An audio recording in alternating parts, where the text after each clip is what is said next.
Hebrew word breakdown. We're going to break down the word Pesach. Some people call it Pesach, some people call it Pesach. I mean, we'll go over it. So I'm going to try to do that whiteboard thing again, and we're going to work out the Hebrew word breakdown for what Passover is. And then we'll get into our text. So the text that we're going to be in today is Exodus chapter 12. We're going to then turn to, where is it? Matthew. There's a chapter in Matthew and then a chapter in Luke that we're going to reference. But those are the texts that we'll be reading. But let me get my whiteboard thing and make sure you guys can see. All right.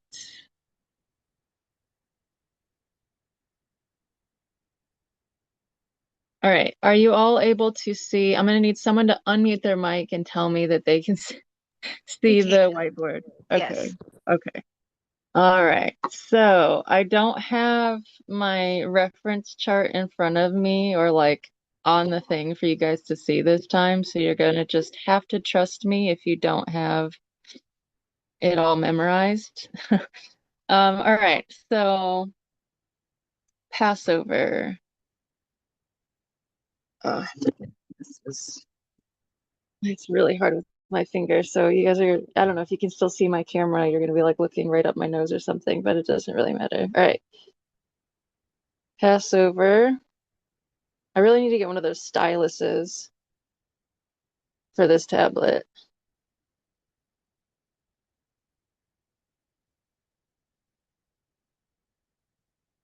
So some people pronounce it Pesa. I would say probably with the characters, I pronounce it more Pesach. And I guess, explain why, but I don't know for sure. So we're just going to go over it. So the Hebrew characters for this word, modern Hebrew is Pei, Samek, and oh, that's the wrong one. Samek and Ket. And then I'll do the modern Hebrew over here. Hey, oh, I did the wrong Samek too. Hold on. My bad. If you guys are copying me, I did the wrong one for Samek. So the paleo Samek is this one. Yeah. Samek Ket. And then modern Hebrew is Pei, Samek, Chet. All right. I'm gonna move this.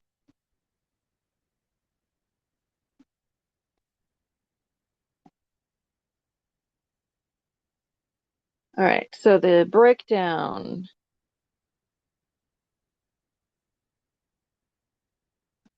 That's the numerical value. So I don't know if people are unfamiliar with it. I'll just give you a quick rundown. For each Hebrew character, it has its own numerical value and its own meaning. And so we're going to look at each character and break it down and see how much meaning we can extract from combining things. So the pei is a symbol for a mouth, usually like an open mouth because it's also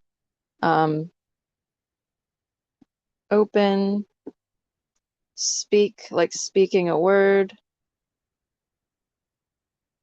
and word. And then the stomach has a value of 60.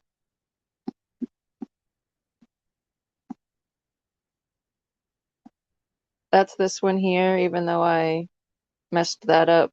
That's the paleo and the modern. So stomach is a support.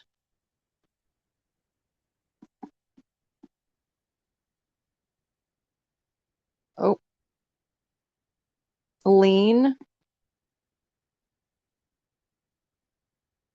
to prop something up.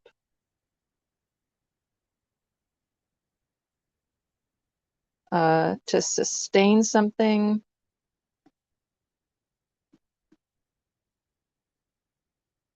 And if you look at the samek in the what I highlighted over here, the Paleo Hebrew, it looks sort of like a crutch, like somebody walking on a crutch, and it's visually like a hand on a staff. So it's like that feeling of being supported by something to help you stand. And then we have ket. So anytime I see ket, I feel the need to point out that Yahuwah's name, Yod He Wav He, adds up to 8, adds up to ket, which is a fence, wall, separation, strong tower. So it's a protective fence or covering. So fence, wall, separation. A separation not just for division, but for protection, for sanctification and set apartness. Separation. All right. Let's get this over here.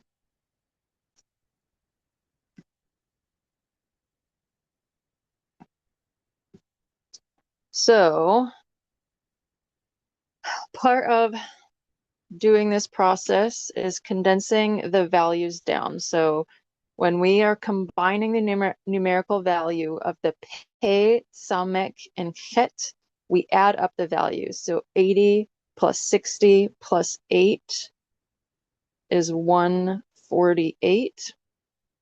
And we're going to keep condensing down the digits. Oh, that 8 was terrible. I'm just going to do that because it's smaller. All right, 148.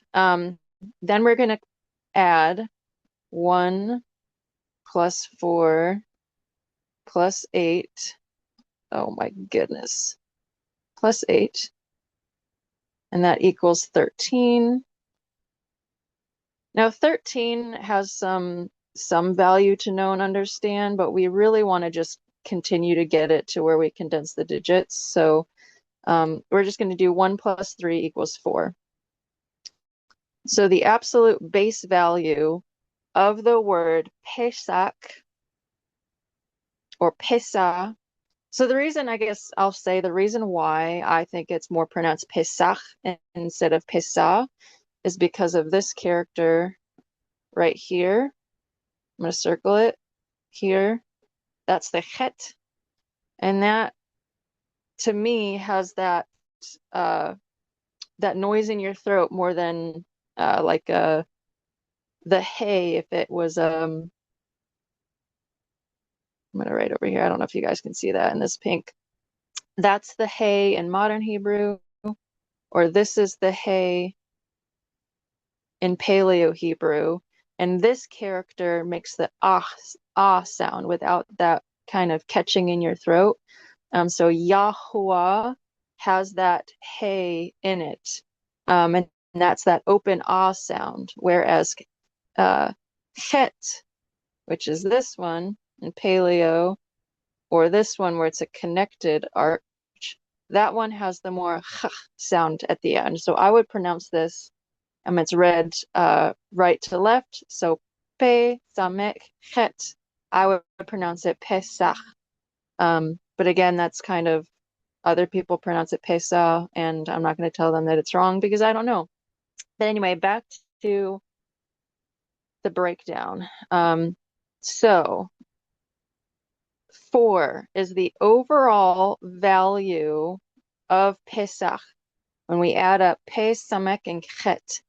Now the 4th character in the Hebrew Aleph Bet is the Dalet, and I actually love the Dalet.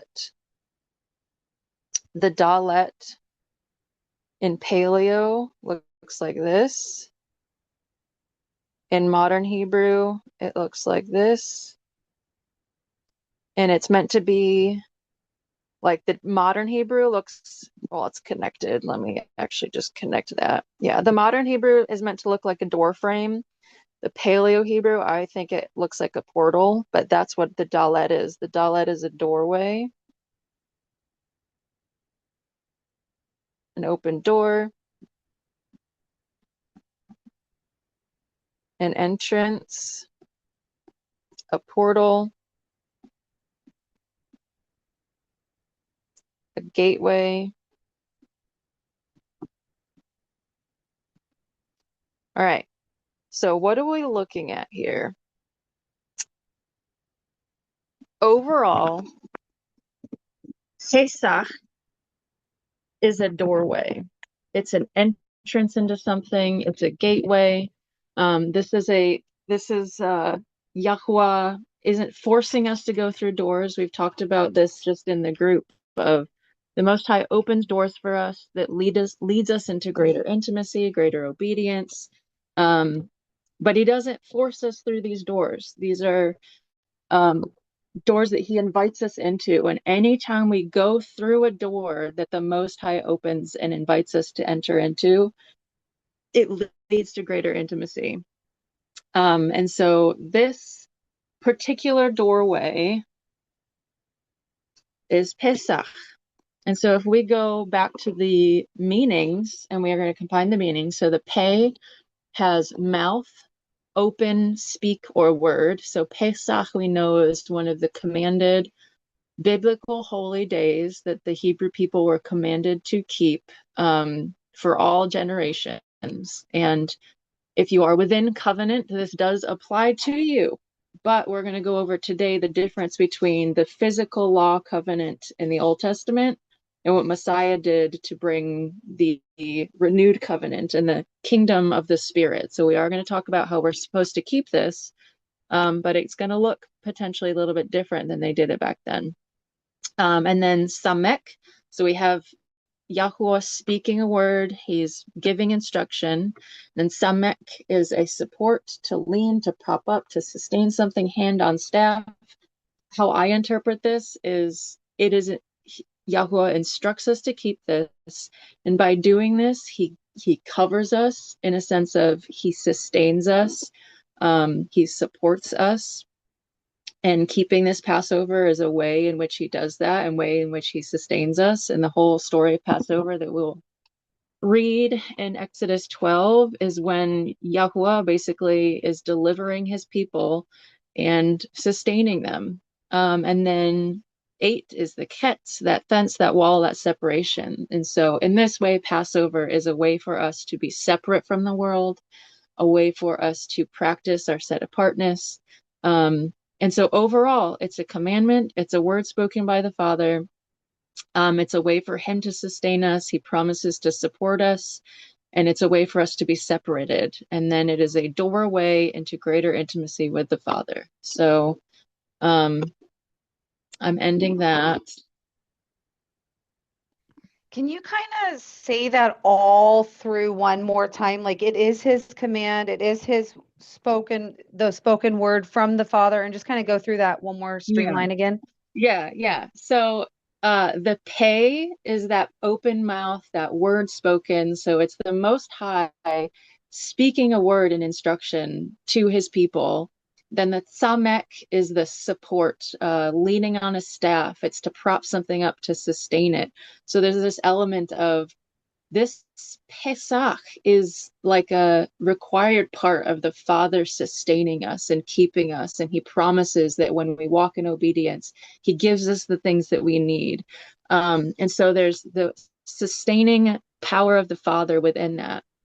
And then the chet is that same value of Yahuwah's name. It's a separation, a wall, a fence. It's not just like some people think of like having a wall up or a fence up is like just shallow division, but it's not. It's a sense of protection. It's a sense of bringing his set apart people out from the rest of the world.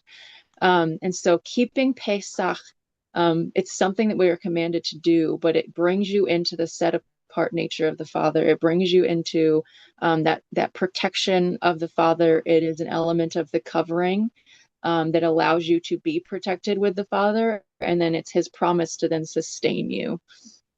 And then so the Dalet then is the doorway, and it is I believe it's just a doorway into greater intimacy because we are in um, the kingdom of heaven, the reign of the Ruach. We are not bound to the absolute letter of the law to get our righteousness. That's not how we enter the kingdom, is not by the letter of the law.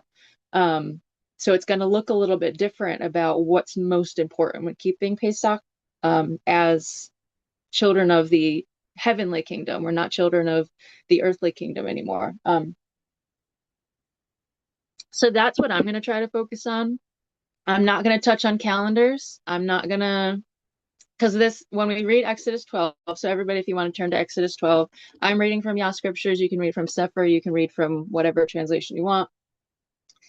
There's going to be specific practices within this that's tied to the month and the day of the month and the new month. And we're just going to say that the calendar is going to be up to personal interpretation. Like I thought about going over with the new moon and when it would, and I'm like, no, I can't. I don't even know for sure if that's right, just because we're gonna just not touch the calendar and you're gonna have to figure it out yourself.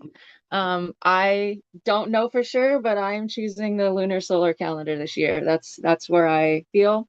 But we're not covering that today, because I really don't want to teach on something that I don't know. So, uh, yeah. And we're not gonna like do a thorough super breakdown on this because like I'm just gonna like read it all the way through and then I guess talk about the points that I wanted to talk about and then we'll open it up for discussion, but we're not gonna like break it down and um, at least I don't think. I did prepare, but like there was to a certain extent that like the Father would not let me mentally prepare for this. I like got my scriptures out, my notes, and I got my bookmarks, and then as I'm trying to like write notes to formulate what I was going to talk about, nothing was coming. So we're just going to trust the Father that what needs to be talked about is talked about. Uh, let's see. When am I going to end the reading? Hmm. It's going to be quite a bit. I'm going to read from 1 down to 25, down through 25 of Exodus, verse 12. So this, for a little bit of backstory, the Hebrew people are enslaved in Mitzrayim, in Egypt. They are getting ready to be set free, to be drawn out of bondage. But this is in the midst of the plagues. So there were frogs and locusts and boils and all these different plagues of Mitzrayim. And so a lot of like Jewish tradition of Passover is reading through the whole section and going over the different plagues that the Most High put Egypt through and remembering all those different plagues. But we're not going to go through all of that. Right at verse 12, it's talking about the very last one. Oh, the very last plague, basically. And this is the smiting of the firstborn. And this is very uh, prophetic because later on, it talks about the firstborn of the lambs, the firstborn of the donkeys, the firstborn of the cattle, the firstborn of the people is set apart and owned by Yahuwah. And you can redeem like they're meant for the service of Yahuwah, but like your children, you can redeem by, offering, I think it's a lamb. Like your cattle and your donkeys, you can redeem using a lamb.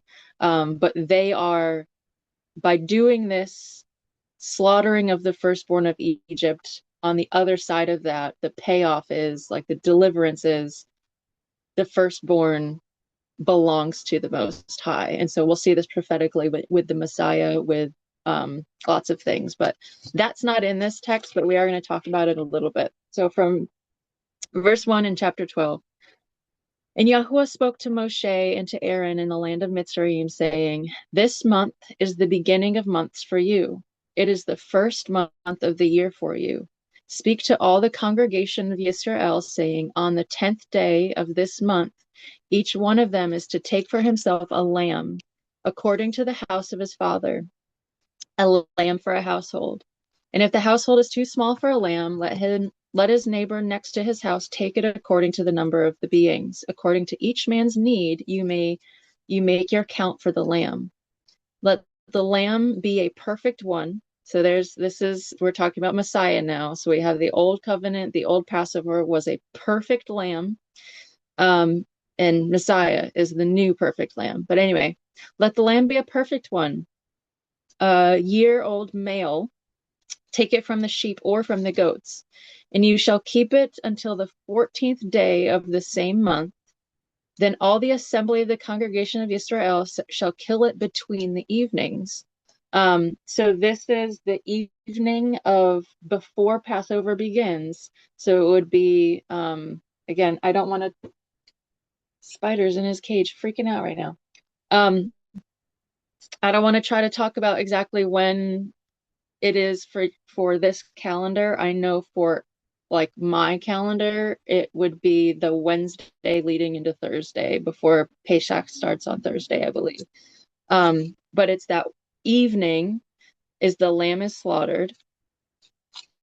And then you shall take some of the blood and put it on the two doorposts and on the lintels of the house where they eat.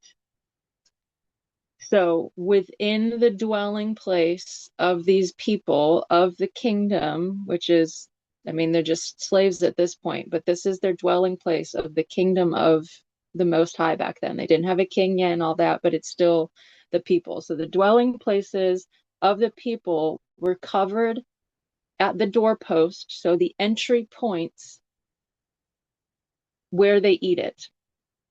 And they shall eat the flesh on that night, roasted in fire, with unleavened bread, and with bitter herbs they shall eat it. Do not eat it raw or boiled at all with water, but roasted in fire, its head with its legs and its inward parts. Do not leave of it until morning, and what remains of it until morning you are to burn with fire. And this is how you are to eat it. Your loins girded, your sandals on your feet, and your staff in your hand, and you shall eat it in haste. It is the Pesach of Yahuwah. So I'm going to pause there for a second, because we're getting ready to talk about really, really specific things for the original kingdom versus today. But the whole point of that kind of described the initial keeping of it. So it involves having lamb. It talks about slaughtering a lamb, which I don't do. I don't have enough in my family to have a lamb. So I am just for my own sake, I'm gonna have some lamb, um, uh, roasted, and the point of having it be bitter herbs and unleavened bread. That's something that is very culturally like not having leaven. And we'll talk a little bit about it in a little bit where it talks about when you get the leaven out of your homes. But unleavened bread, bitter herbs, and lamb is something that's very common to be had in this practice, which I'm going to be taking part of. I will make myself some gluten-free unleavened bread. I will have some lamb, bitter herbs like parsley and stuff. In the I guess Seder meal and the Jewish practice of Passover, they actually have a little dish. Oh man, maybe I could go get my stuff. I have a whole Passover kit. They have a little dish that's meant for the lamb, and they have bitter herbs with salt water, and they literally will take like raw parsley just by itself and like dip it in a little bit of salt water and eat that.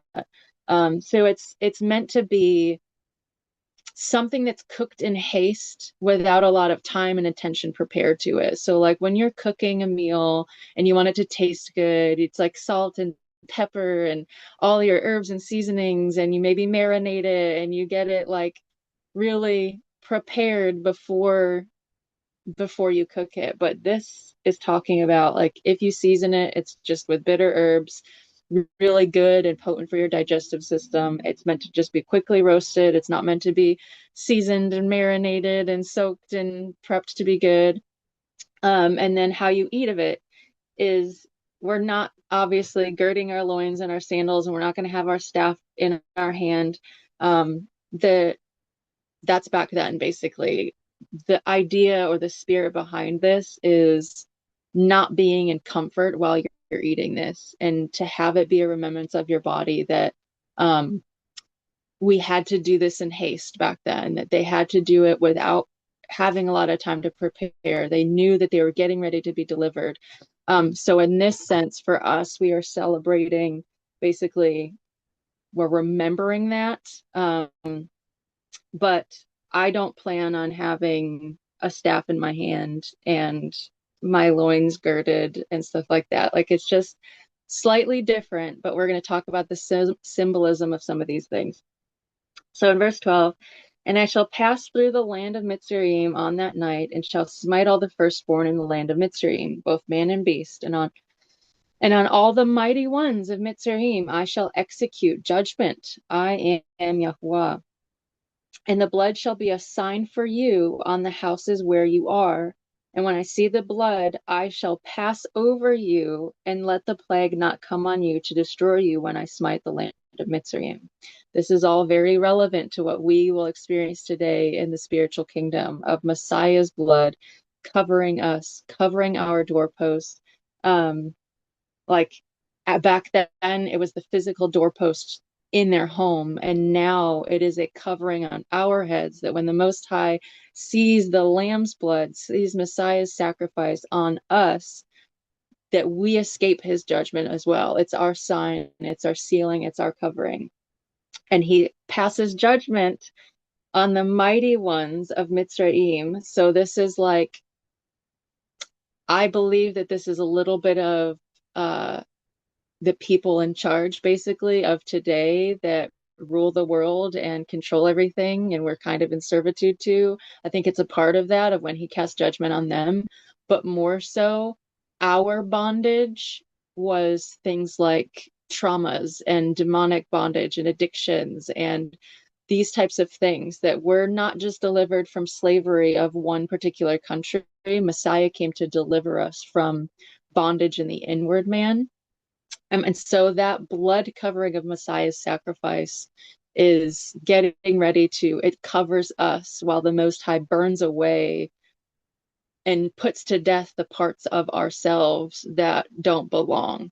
So yeah, that's the addiction and bondages and stuff like that. And this day shall become to you a remembrance, and you shall observe it as a festival to Yahuwah throughout your generations. Observe it as a festival, as an everlasting law. So this is Yahuwah talking. When he says something for all generations, when he says something is an everlasting law, this is something that we are meant to take part in. But again, the difference between how they had to do it back then and how we do it now, just like the letter of the law versus the spirit of the law, it's going to actually require more from us internally than it required of them back then, because they had all of their actions in the external. It was all about getting the leaven out of their home physically. It was about making the sacrifice physically and all of these things. But we're going to translate this into the spiritual realm and how it affects us, and how it's a much higher call for us. So 7 days you shall eat unleavened bread. Indeed, on the first day you cause leaven to cease from your houses. For whoever eats leavened bread from the first day until the seventh day, that being shall be cut off from Israel. So basically, that evening leading into Pesach is the lamb slaughtered. That first day is when people are meant to get leaven out of their homes. This is basically yeast. Some people will consider baking soda to be leaven, anything that causes bread to rise. Back then, it was no leaven can be found in the home at all. So breads and yeast and baking soda, anything that would cause bread to rise was literally taken out of their homes. And there are people today that will still do that practice of going through their home and removing things out of their home that don't have physical leaven in them. I cannot do that this year. I'm living with my parents. I will make unleavened bread for me, because I love the symbolism of it, because I want to have that physical anchor, but I can't, because my family, I'm living with my parents and all of that. I can't get the leaven out of the home. And so from this point, trying to think of where to go from here. I can switch over to our other text or not. But basically, to the spiritual law versus the physical law, we still are called to get the leaven out of our homes, but it's the leaven out of here now. And so we're going to switch over to Matthew and Luke at some point, but the leaven that we're going to be talking about that's going to be required, part of what we absolutely have to do as spiritual seed, if you want to get the lamb, if you want to get bitter herbs, if you want to get the leaven out of your home physically, these are things that allow you to have a physical anchor, a physical reminder. It's just like the tzitzits being tied onto the garments. It's not something that is going to give you any more righteousness, but it's a way for your mind, body, and spirit to come into agreement with the same things. So I believe that if you are only able to keep this Pesach in the spiritual sense of what we're going to go over, that is beautiful, and the Father will honor that, and you will be transformed through it. But then if you go the extra steps to remove leaven in your home, as you're removing the leaven, it's a you're bringing your body into obedience to remember the spiritual principles. As you are cooking the lamb, you are remembering the sacrifice of the lamb back then, as well as the lamb of Messiah. Um, and so this is like a way to tie your mind and your body into what the Spirit is doing, but the spiritual matters way so much more. So I'm going to keep going, and then we'll switch over. Uh, And on the first day is a Kodesh gathering, and on the seventh day you have a Kodesh gathering. No work at all is done in them, only that which is eaten by every being, that alone is prepared by you. So this is basically meant to say the first day and the seventh day are basically like Sabbaths in a sense of you don't do any work, you don't worry about money. This is meant to be resting, rejoicing in the Father. But it does say like you are still to prepare the food. You're supposed to be preparing the food. And you shall guard the matzah, so the feast of unleavened bread. For on this same day I brought your divisions out of the land of Mitzrayim, and you shall guard this day throughout your generations as an everlasting law. So this is still that first day. The feast of unleavened bread, this is when you get that. So you get all the leaven out of your home, you have unleavened bread. We're going to talk again about the feast of unleavened bread as far as what it's going to mean for us. Eddie's playing keepy uppy with a balloon right now. Let's see. In the first, on the 14th day of the month, in the evening, you shall eat unleavened bread until the 21st day of the month in evening. For 7 days, no leaven. Yeah. Um, yeah, Addie's saying hi. All right, I need to keep going, kiddo. Okay. Thank you. Gigi's gonna be here in like 15 minutes to get you, okay? All right, where was I? Oh, in the first, on the 14th day of the month, in the evening, you shall eat unleavened bread until the 21st day of the month in the evening. So this is actually the next day. So we have the, do not bring that over here again, Addie, please. Okay. Can you listen? Are you hearing me? Okay. Thank you. The evening before Passover starts is when the lamb is slaughtered. Oh, Tina's coming in. Is when the lamb is slaughtered. That first day at the beginning of the day is when you get the leaven out of your homes. And then that evening is the Feast of Unleavened Bread, where you enjoy unleavened bread from that evening. So you would make your unleavened bread that day. And then all the way through until the 21st day at evening is when you are to eat unleavened bread. For 7 days no leaven is to be found in your houses. For if anyone eats what is leavened, that same being shall be cut off from the congregation of Israel, whether sojourner or native of the land.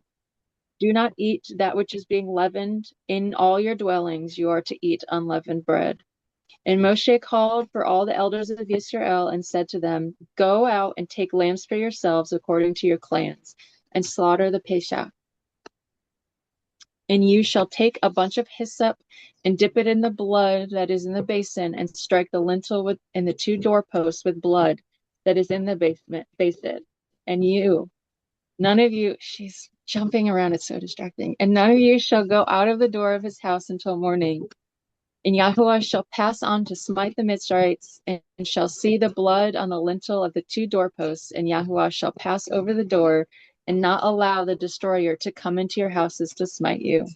And you shall guard this word as a law for you and your sons forever. And it shall be when you come to the land which Yahuwah gives you, as he promised, that you shall guard this service. So this is something that was being practiced coming out of Mitzrayim through all of the wilderness. And this is something that was even practiced while they were in the promised land as an honoring and the celebration of the deliverance that Yahuwah has already done.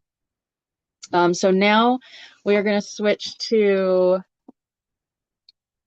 Matthew. Let's see. I just wanted to share, if you didn't Yeah, mind, yeah, last year was me and Jerry's first year doing Passover or doing any of his feasts. yeah. And we did decide to remove the leaven from our home, and really hearing what y'all was teaching us through that and showing us the importance of it. And it was so crazy because all week long we kept finding leaven that we could, that we didn't find. And it's just so much like that, what that is for sin.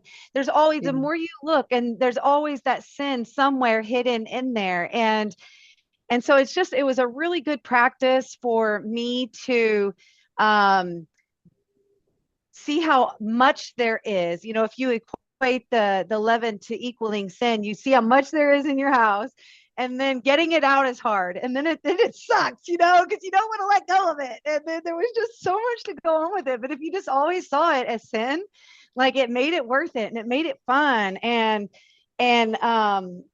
just, anyway, choose when you go out to restaurants, you just can't say yes to that stuff. So I don't know. It was just such a fun practice. And so I do really just encourage it.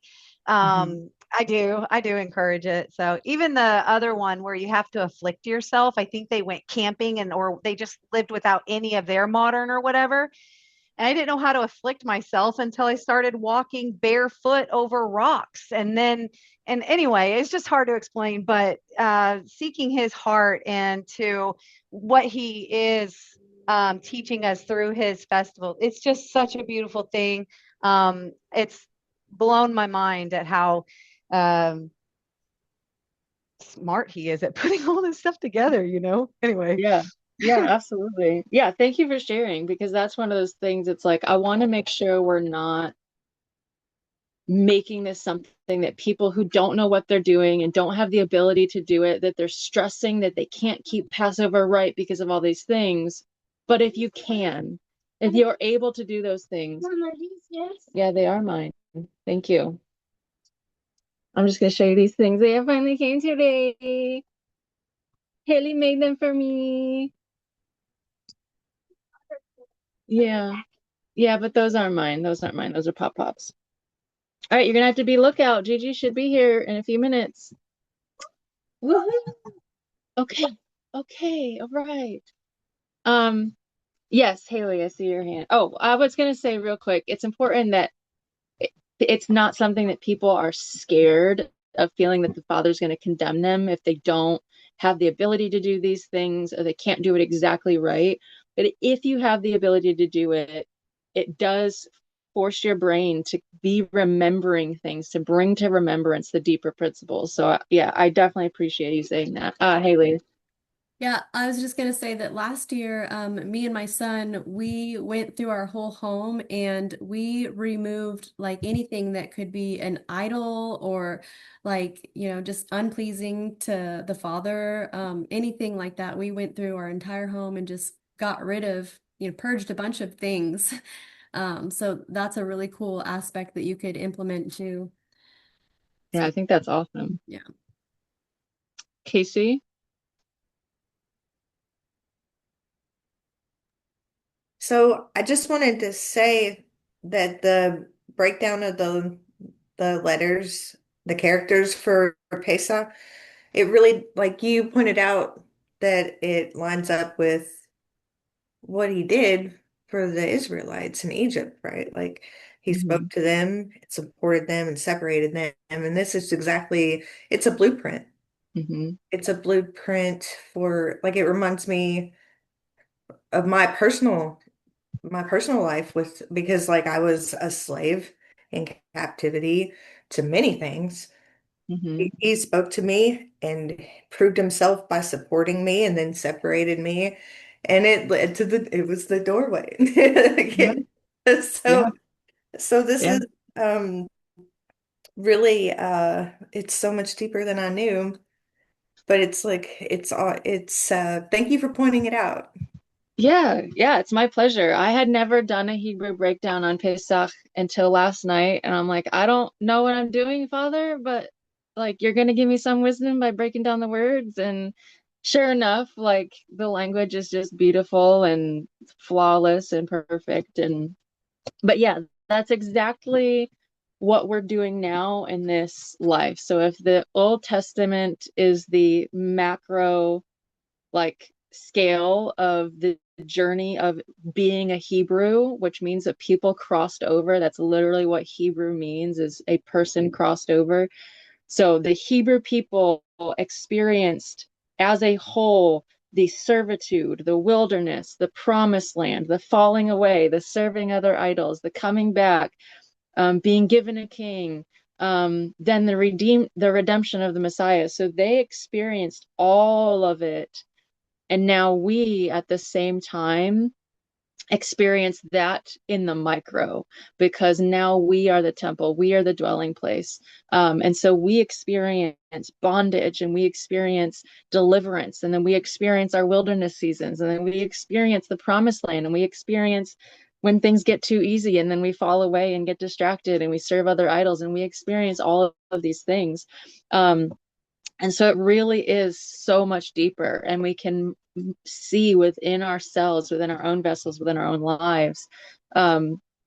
Pesach is something still so valuable to us because we are delivered not just from physical bondage, but from, I mean, eternal bondage within our souls, from those types of bonds that go even deeper.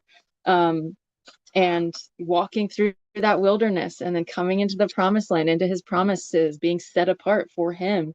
So it's absolutely beautiful. And yes, it's a blueprint and lovely. And I love the word Pesach. It's just perfect. All right. So I have Matthew chapter 16 is what we're going to get to. I don't know if I told you that already. Matthew chapter 16. This is Matthew chapter 16, and then Luke chapter 12. This is where Messiah specifically talks about leaven. So if we're going to understand what leaven is today, we're going to read back to, I guess, like what Messiah talked about leaven being. So let's see, where is that? All right, so I'm just going to read, I guess, 16 until I feel to stop because I didn't mark anything last night. And the Pharisees and Sadducees came, and trying him asked that he would show them a sign from the Shemaim. And he answering said to them, when it is evening, you say fair weather, for the Shemaim is red, and in the morning stormy weather today, for the Shemaim is red and overcast. You hypocrites know how to discern the face of the Shemaim, but not the signs of the times. A wicked and adulterous generation seeks after a sign, and no sign shall be given to it except the sign of the Nabi Jonah. And he left them and went away. His Talmudim came to the other side and had forgotten to take bread. And Yahusha said to them, mind and beware of the leaven of the Pharisees and the Sadducees. And they reasoned among themselves, saying, because we have brought no bread. But Yahusha, aware of this, said to them, O you of little belief, why do you reason among yourselves because you brought no bread? Do you still not understand? Neither remember the 5 loaves of the 5,000 and how many baskets you picked up, or the 7 loaves of the 4,000 and how many large baskets you picked up? How is it that you do not understand that I do not speak to you concerning bread, but to beware of the leaven of the Pharisees and the Sadducees? Then they understood that he did not say to beware of the leaven of bread, but the teaching of the Pharisee and the Sadducees. So that's pretty much the ending of there. Doesn't give us a whole lot of indication of, oh, Michelle coming back. So Messiah is clearly talking about the leaven, something that is in the teaching, something that is in the heart posture, something that is present in the Sadducees and the Pharisees that do not belong in the kingdom of heaven. And so we're going to just skip through to Luke, and then I think we'll go back and talk about it all. So it's Luke chapter 12. He gives a little bit more detail in Luke chapter 12. Yeah. So Luke chapter 12, I'll let you guys get to it before I keep reading.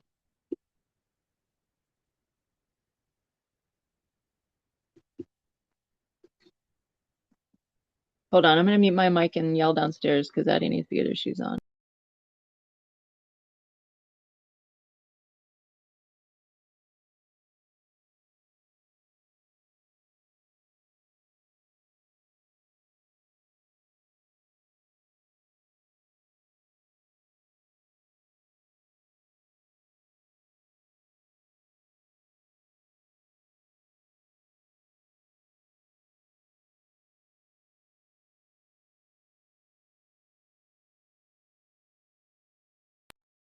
All right, sorry about that.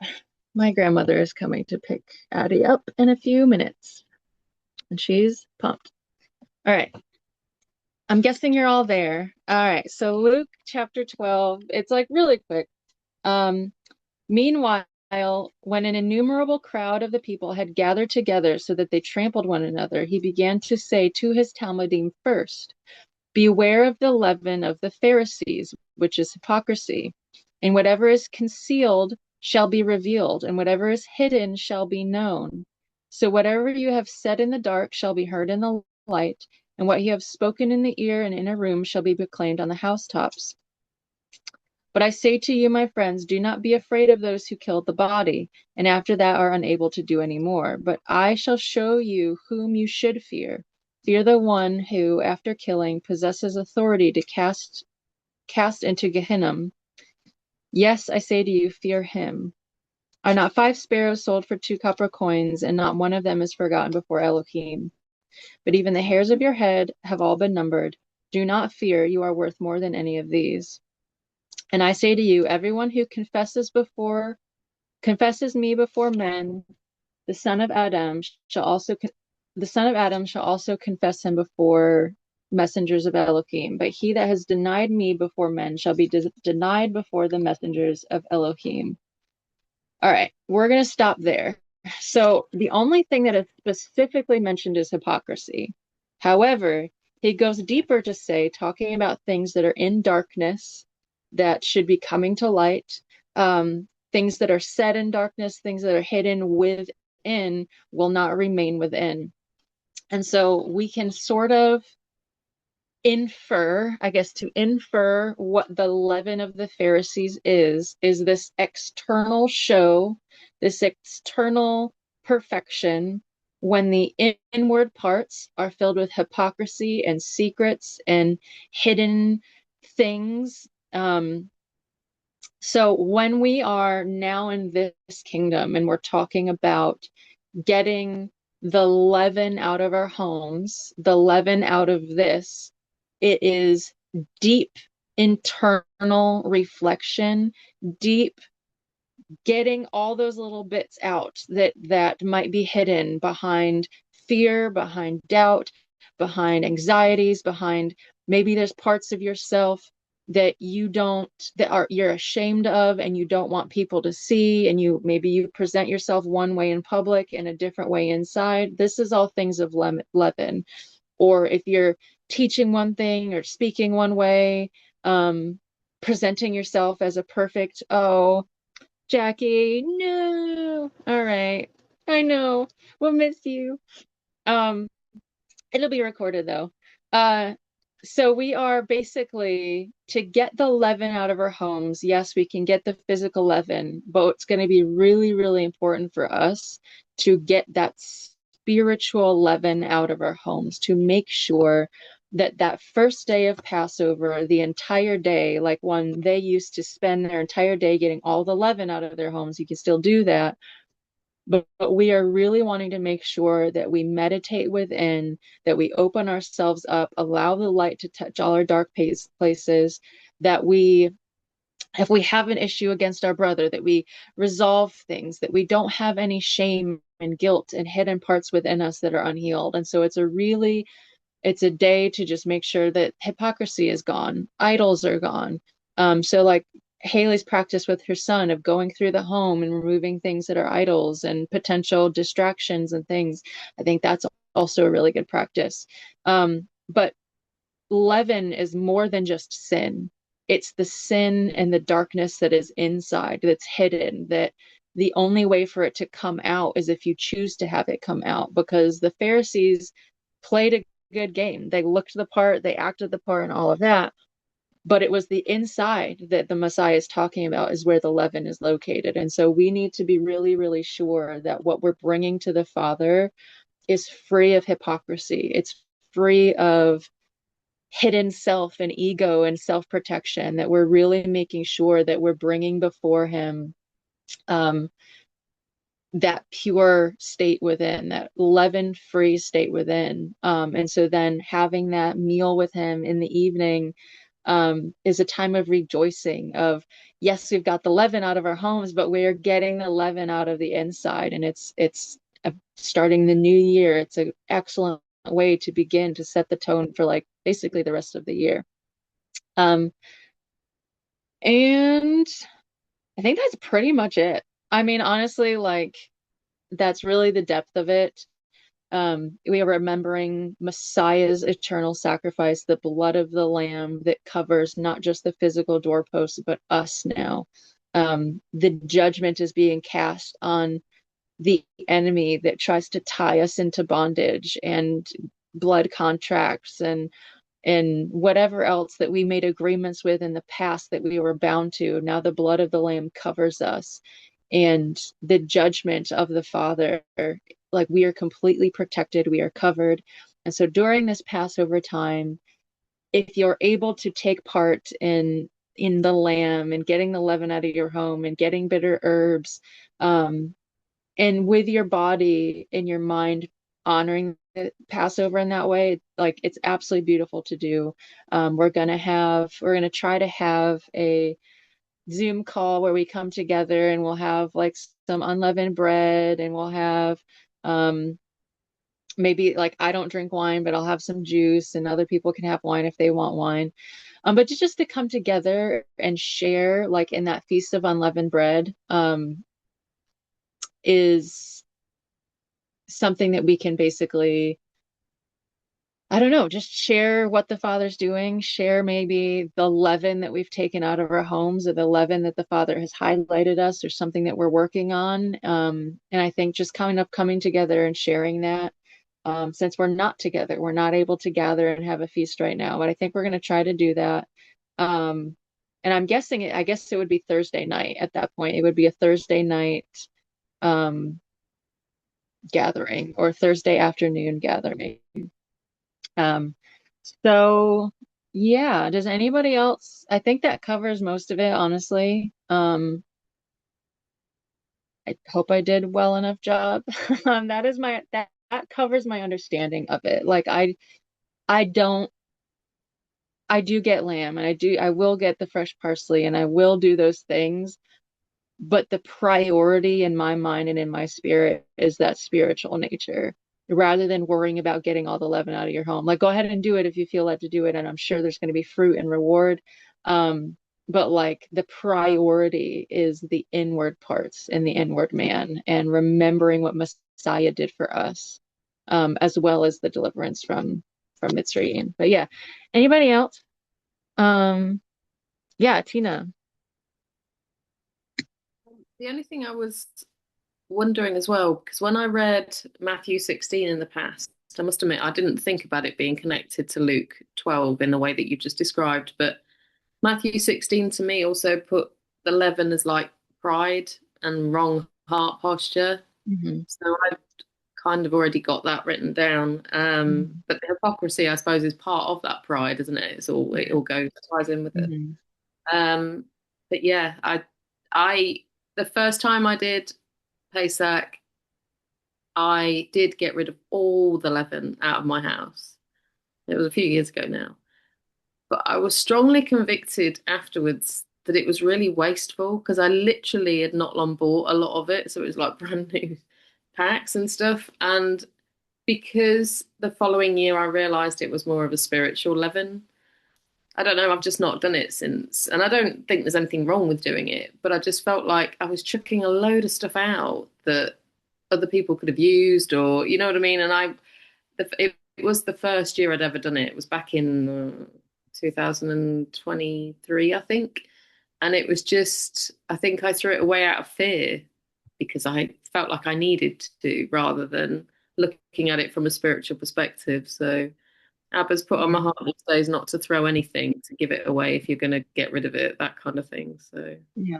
I would say as well, like it's something that does require like pre-planning in your brain of like if you know that you're wanting to make that physical effort to get the leaven out of your home, to just like the week and a half before, just don't be buying any extra things that have the leaven, and that way you're prepared.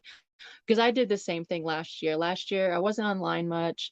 I was really struggling with all the different calendars and like people going on about when the new year starts and when Passover is. And there was like three different times of groups of people keeping Passover at different times. And I literally got so stressed of like, I don't know when, I don't know how, I don't know like all of these things. And so like I put all my leaven outside the door, like just on like a fear-based, like I can at least just get the leaven out of my home and I can at least just do this and I'll have lamb. But it was so a distraction from the deeper things of the spirit that like I was so worried about getting the leaven out of fear that I neglected the true purpose of now being in the spiritual kingdom, of getting the leaven out of this home.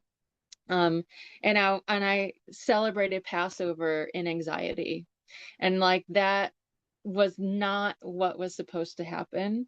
And so now like I've completely like I have just thrown away my need to know what the calendar is exactly and trying to figure it all out and like whether or not we're doing it all right, whatever. Like I'm so beyond the letter of the law and the letter of the calendar and all these things, because the true value is the internal kingdom. The true value is the transformation on the inside. And like how much more meaningful is it to empty yourself before the Father and like clear out all the gunk and the things. And like we're fasting now as a group and like leading into this process. I feel like it's perfect timing to just make sure we have our ears on, our eyes open, and we're able to perceive the parts of us that like even can be hidden, to prepare for this beginning of Passover. And it's so transformative when you begin to look at all of the, not just Passover, but all of the feast days as, yes, there are external practices that you can put into motion,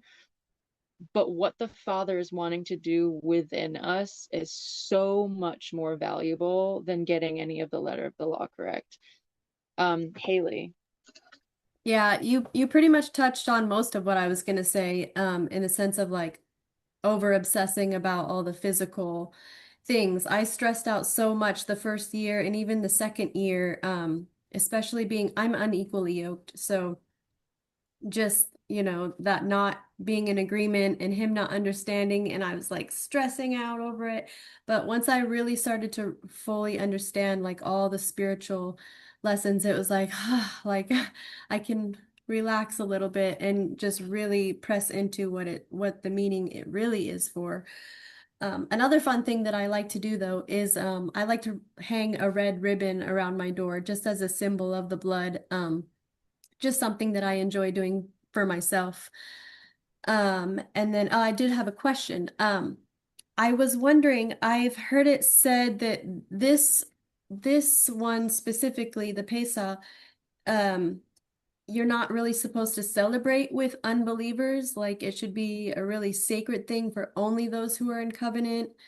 Unlike, like for example, Sukkot or something where it's more inclusive and it's a big celebration. But this, if I understand correct, is supposed to be more personal. Um, and you're not really supposed to invite people over if they're not in covenant or something, if you are having a celebration meal Yeah. or something. Yeah. So in Exodus, it specifically talks about if there's somebody among you that wants to keep Passover, they are to be circumcised, they are to keep all the commands, and they are basically made one with a group of people. They're no longer separate, they are one. And this is going back to the blood of the lamb, and then they also eat the flesh of the lamb. So Messiah talks about, unless you drink my blood and eat my flesh, you have like, this is something that like you have no part in the kingdom. This is required for those. And Messiah talks about what we consume becoming part of our body. And so part of this Pesach of remembering the blood covering, it is a symbol of accepting that blood sacrifice of Messiah. You have to have accepted that. And then eating of the flesh is symbolism of eating now of like Messiah's flesh, and is weird. It's not literally eating his flesh, but it's consuming his nature to allow his nature to become part of our bodies now. So part of that salvation, part of that redemption is taken into us and becomes a part of us. It energetically feeds us, and then the blood is our covering. And so to bring somebody in who is not, oh, Yuri's coming in at the very end. To bring somebody in to keep that, to be covered by the blood, to consume the flesh in that way, to take part in a celebration that is really meant for those who are under the covering, those who are in that fencing, who understand the commands, who are sustained and carried by the Father, and who are in the set apart group of people, those who enter into the doorway of Pesach. It is something that is reserved for his people, because people who don't understand what it is, they're just having meat. They're just having a gathering for the sake of having a gathering. In a sense, that's removing the sanctity of it, the holy practice of it. And like on the flip side of it, if we're talking about removing the leaven, this is only something that people are really capable of doing if they desire that form of internal transformation. And so for us now, keeping the Pesach in the spiritual kingdom requires so much more of us even than it did back then. And so like, really, is someone going to even be able to participate in the depths of what Pesach really is unless they're covered by the blood, going through the door of covenant, those types of things. Right. No, I don't think I can't speak for like how the Father would feel about you sharing a meal with people. Like I really don't know. I think that's something between you and the Ruach. Like I Right. know for me, I'm cooking lamb for me and Addie, but not for my family, because they don't care. It doesn't mean anything to them. It would just be like any other meal, any other day. And for an extent, to share and come into agreement with just dining with them, it takes away of the holiness and the sanctity in my own mind. Whereas Addie and I can really understand and appreciate it in ways that they will not. Yeah. So We I think that's it. Yeah. I won't be doing a lamb or those elements just because it's so difficult and it causes tension in our homes. But I will, me and Yeah. my son, we do the unleavened bread and the juice as our Passover meal, and Yeah. that's all we can do. Yeah. Yeah. And like that is beautiful. Like doing what you can do with the Father the best you can is absolutely beautiful. And you don't need all those things to do the real work, the real internal work. And you'll be able to do that much better than so many of the Torah keepers who keep things to the letter of the law and argue about it and try to do all that, but they're not getting the leaven out of their insides. Like that's something that's like they're not being aware of the leaven of the Pharisees because they themselves are basically Pharisees and they think that they're keeping it all right. But like the Father literally talks about like your feast days, like I hate them. I hate the feast days. I hate your new moons because your heart is not with me. Your heart is when you just keep these things in action and think that that gets you right standing by keeping the law, you're right with the Father. He hates it.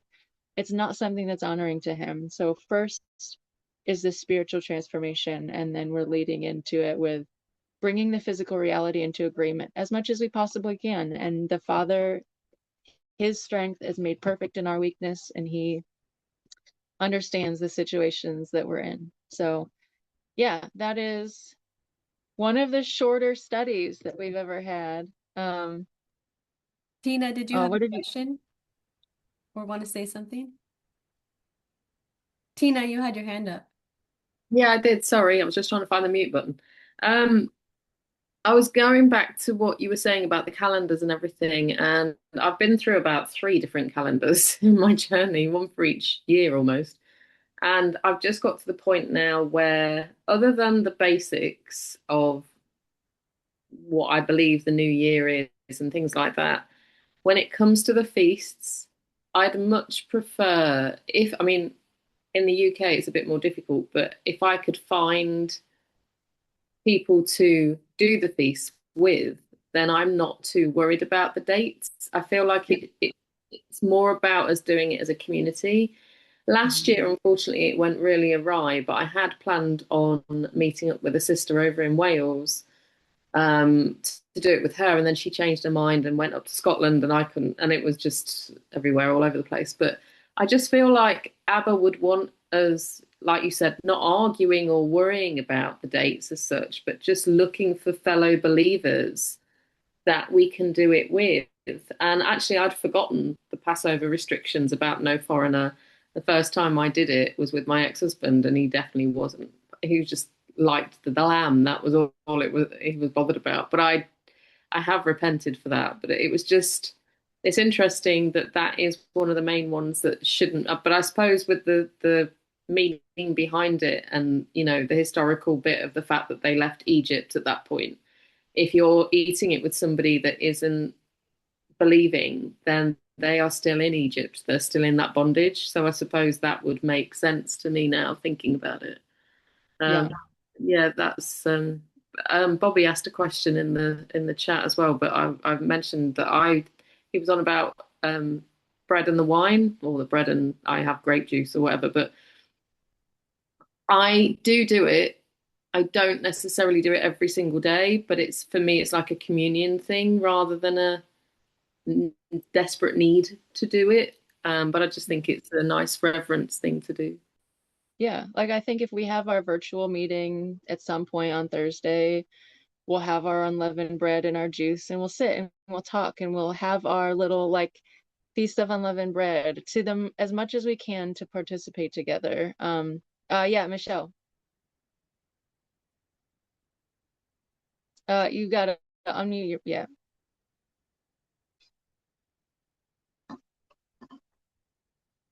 Here, I think I can unmute you. Oh, sorry, I've done it Oh, now. there you go. Okay, you got it. So for me, this is new for me because I've not You're really. really quiet for some reason. Am I? Is that Yeah. better? Yeah, I don't know what it is. I don't neither. Can't you hear me at all? I can hear you a little bit. It's just very quiet. Oh, I don't know what to do then. I'm not good on technology. I don't know why. Is that better? A little bit, maybe. Yeah, a little bit. I don't know what to do then. Do you want me to type it or shall I just carry on? Yeah, just go ahead. I can hear you well enough now. I think I should be able to hear you. It might be because it was on charge. I don't know. But anyway, so it's a new thing for me doing this. But because my two older children don't believe, then would it be all right just for me to do like the meal for myself and then do them another meal at the same time. So I don't know how else I'm going to do it being a single mum unless they're at their dad's. I wouldn't honestly know how to answer that because I can't speak for the father, but I would understand, I guess, that your children are covered in a certain way under you. You being the mother that they are, in a sense, if they're living with you in your home, that to a certain extent that they are covered until they move and they go and do their own lives and they do things. So my mind goes more in that way, that it's not like taking some outsider and that doesn't have anything to do with you into your home, but that your children are something different. And like I would say like husband too, Haley, for you, like I would say somebody's husband as well. Like you guys are joined together, and whether or not he believes, he could partake because he's sanctified through you. Your children are sanctified. But it's talking about people like don't go get your best friends and your neighbors and bring them all over for a big old party. But at the end of the day, like I'm just gonna say that's my own interpretation of it. But I cannot speak for the father in that because I just can't. So that's something I guess you could take to the father. But no matter what, this isn't something the father's going to be standing over you with condemnation if you don't do it exactly right. Don't fear it. Whatever feels like you can honor it the best within yourself is what you should do. If you feel that preparing lamb and preparing this for your sons or your children is going to take away from how you can focus on it with yourself, then maybe don't serve it for them as well. But if you feel like the stress of trying to prepare two different meals within your home is going to take away from being able to really focus on the spiritual transformation, then I would say like go ahead and make just one meal. Like I think it's really about the spirit, and anything that's going to cause you to fear or worry or have anxiety, that's what you should be avoiding. So I don't know if that helps. Yes, thank you very Okay. much. Yeah, All thank right. you. All right. Anybody else? So you're saying I can't kick my husband out of the house for the night? Darn Yeah, it. you cannot kick your Kidding. husband out of the house. I was just, oh my goodness, it's so funny. I was just made aware yesterday on a phone call of like, there's this woman teaching who's in an unequally yoked marriage. She's got like thousands and thousands of followers, and she literally, like, there are unequally yoked marriages that are ending in divorce because they follow this woman. Like she does not let her own husband attend their Sabbath studies because he's not equally yoked. And I'm like, oh my gosh. And it's so funny that like I was just made aware of this yesterday, and then they're like, no, we're not kicking the unequally yoked person out of the house. He's bound to you. Your children are underneath you. It's a part of the household. I think it's just people outside of that. Um, Trying yeah, to remember, Tina. Yeah. trying to remember where the scripture is on this. I know it's in one of Paul's letters. I can't remember which one it is, but there is scripture that goes against exactly what she's teaching because it's about you being the wife and because I tried that, granted, in what was an abusive relationship, not realizing that's not what that meant. But when Yeah. you're in an unequal with somebody that's not holding it against you, then that is, there's biblical evidence that they shouldn't be driving them away. In fact, if anything, they are driving them away from Abba by doing that. It's awful. Yeah. Yeah. Yeah. So I've said before, like, and I've said like, and I'll probably say it again, but like out of all the people I've encountered, like Haley is such a beautiful example of walking out as a woman in an unequal yoked marriage, just with grace and wisdom and patience and love and all the things. Yeah, she's an excellent, just, I have so much love and respect for her because she's such a good person to look to and how she's able to walk that out. So yeah, I love you. And I guess that's gonna be it, for this study, and then we will make an official announcement when we figure out the time for our Feast of Unleavened Bread gathering. So at that point, if you're gonna have lamb, it will already be slaughtered, and that is when we would have our unleavened bread prepared. I'm gonna have my gluten-free unleavened loaves. I'm thinking about doing savory and sweet. Like I kind of like have thought about doing like weird little cinnamon roll things with like just an experiment, see what it would be. But having the unleavened bread prepared for our Thursday meeting, and then having some juice or some wine, whatever you want to partake in. I kind of wish that I enjoyed wine just because it is technically wine. I just can't. It's not something I don't like it. So, we will announce that at some point. Yeah, Tina. To say really quick, the wine that was made back in those days is definitely not the wine people consume these days. And I'm Yeah. teetotal, so I don't drink wine anyway. The only thing I was going to say was, and it's interesting, I in the first year I did eat meat, so I did lamb. I don't eat meat anymore.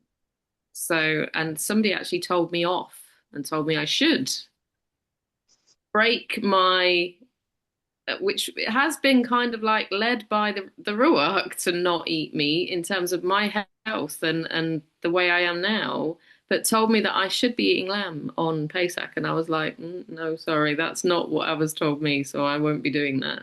But I just tend to do the bitter herbs and the bread. Yeah. All right. Yeah, I mean, it's going to be up to everyone. Again, like this isn't about the Old Testament letter of the law anymore.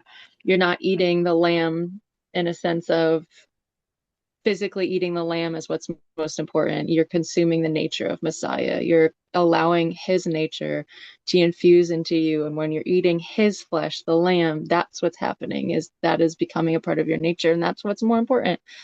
I like lamb though, so I'm gonna be cooking some lamb, and I'm super excited about it. And it'll be easy because my family does not like lamb. Me and Addie are pretty much the only ones that'll eat it anyway, so I don't have to even worry. I will, Yeah. but nope, not since. All right. Does anybody want to pray us out? Nope, it's you, girl. All right. Then I guess I will pray us out, and then we will end the call. And I guess just be on the lookout for that announcement of when we do our unleavened bread gathering together. And those of us who, have wine or juice or whatever, like we'll gather and we'll do something. I'll figure out some sort of like exercise, maybe of homework of what to do during that day to prepare your heart for the gathering. Like, I think we're really going to focus not so much on the physical aspect of it, but if we're going to partake of the bread and the wine, like we're going to really focus on partaking of the bread and the wine of the spirit. And so I think I'll probably give homework of like maybe an exercise to really go through yourself of seeing like what internal parts might be hidden, and see like a little mini trauma healing kit of some sort of homework to get people to really work through things. And then we'll come together and we will partake of that together. And I think that'll be beautiful. All right. I'm going to pray. All right. Father, thank you so much for this time. Thank you for leading and for guiding and for giving us your scriptures, your word to go back and study. And I thank you that you have brought us into the spiritual kingdom, this reign of the Ruach, and you are leading us and guiding us to understand that there's beauty in the external practices, but that the true treasure is the transformation within, the deliverance from within, and the promised land that we get to partake in as children of your eternal kingdom, Father. I thank you that you are bringing clarity and you are bringing peace and shalom into this subject that can cause stress for so many people and confusion for so many people, Father. I thank you and I praise you that we are a group of people that have come together and desire to know you and desire to seek you and desire the most of your face in any way that we can. So I thank you for this study. I thank you for this fellowship. I just want to ask your favor on the rest of the fast for those who are fasting, as we are afflicting our flesh and we are emptying ourselves in preparation for this new year, in preparation for your Passover season, Father, that I ask for extra guidance for the whole family, the whole mishpachah, leading up to this feast of unleavened bread, that as we are preparing to get the leaven out of our homes if we choose to, but really, Father, just the leaven within us that is just a part of being human, that nobody can claim that they do not have leaven. And so there's going to be an extent of removal of self, of bringing the inside into the outward places to be seen, that we don't have anything to hide within us, Father. So I ask from now until that feast of unleavened bread that we celebrate together, Father, that you would lead us and guide us in our inward parts, that we would be able to let go of the anxieties of this world that tries to say that you have to have the calendar right, that you have to have all the actions, all the show, all the things exactly right. But Father, that you guide us in the inward parts, that you guide us in the reign of the Ruach, the kingdom that Messiah rules in, which is not a kingdom of this world, it is a kingdom of the spiritual nature. And so, Father, just lead us and guide us in that spiritual nature. Begin to show us, even, Father, trigger us, Father, if being triggered by traumas or triggered by some bondage within us is how we are to be aware of what needs healing, of what needs growth, of what needs purging, of what needs tossing out, Father. Do whatever it takes to show us the parts within that do not belong, that you would have us remove in this coming season, Father, so that there is no leaven within us while we celebrate your Pesach, this beautiful doorway into greater intimacy, the beautiful doorway into this set apart kingdom that you have for us, where you hold us up and you sustain us, Father. So we thank you and praise you again, Father, for all of these things. We surrender this day to you, and we surrender every day to you from here on into Passover week, that we are able to honor you with it, honor you with our bodies, and keep it according to your will and your ways. And we ask all these things and we praise you for them in the name of your holy, perfect Son, Yahushua HaMashiach. Amen. Amen. Oh, right. Well, yeah, that was one of the shorter things, I think. Yeah, an hour and a half. Way to go, us. I feel like we need to just keep going for 30 minutes to talk about something, but no, we don't. We can end the call.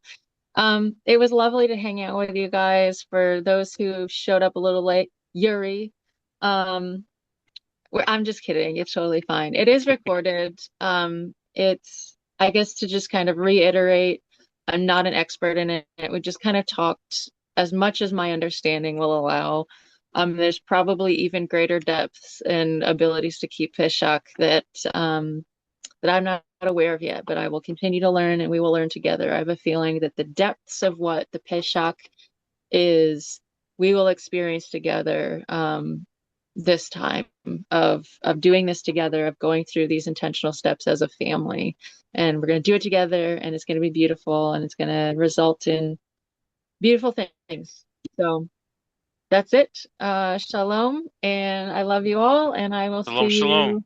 Yeah, I'll see you. I don't know what the next date is, that I have something on my calendar. I forgot our last open mic call, but yeah, I have other things saved. But I will see you whenever I see you, and maybe it's going to be Saturday for our next Direct study. But whatever it is, I'm excited. I love you. And shalom, shalom. Shalom, shalom. Shalom.